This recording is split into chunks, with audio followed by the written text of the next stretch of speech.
Right breaking చూస్తున్నాం. నేడు నారాయణపేట జిల్లాలో ముఖ్యమంత్రి రేవంత్ రెడ్డి పర్యటనకు రంగం సిద్ధమైంది. మక్తల్, ఆత్మకూర్ నియోజకవర్గాల్లో కలిసి 1000 కోట్ల రూపాయల విలువైన అభివృద్ధి పనులకు సీఎం రేవంత్ శంకుస్థాపన చేయనున్నారు. ఆత్మకూర్లో 50 పడకల ఆసుపత్రి నిర్మాణానికి సీఎం పూజలు చేసి శంకుస్థాపన చేపట్టనున్నారు. అలాగే జూరాల సమీపంలో నిర్మించనున్న నూతన బ్రిడ్జి నిర్మాణానికి కూడా సీఎం పునాది రాయి వేయనున్నారు. ఈ కార్యక్రమాలతో నారాయణపేట జిల్లా అభివృద్ధిలో కొత్త అధ్యాయం ప్రారంభం కానుందన్న ఆశలు అక్కడి ప్రజల్లో వ్యక్తమవుతున్నాయి.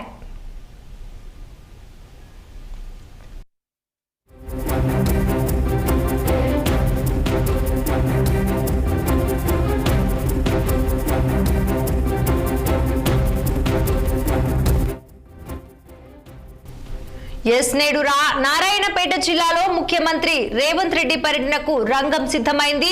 మక్తల్, ఆత్మకూర్ నియోజకవర్గాల్లో కలిసి 1000 కోట్ల రూపాయల విలువైన అభివృద్ధి పనులకు సీఎం రేవంత్ శంకుస్థాపన చేయనున్నారు. ఆత్మకూర్లో 50 పడకల ఆసుపత్రి నిర్మాణానికి సీఎం పూజలు చేసి శంకుస్థాపన చేపట్టనున్నారు. అలాగే జూరాల సమీపంలో నిర్మించనున్న నూతన బ్రిడ్జి నిర్మాణానికి కూడా సీఎం పునాది రాయి వేయనున్నారు.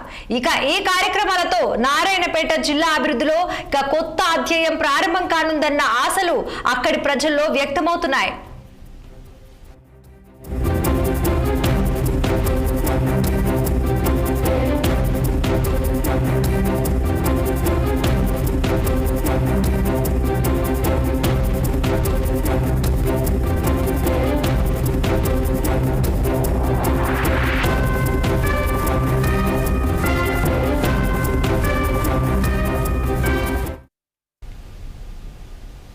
నెల్లూరు జిల్లాలో దిత్వా తుఫాన్ ప్రభావాన్ని దృష్టిలో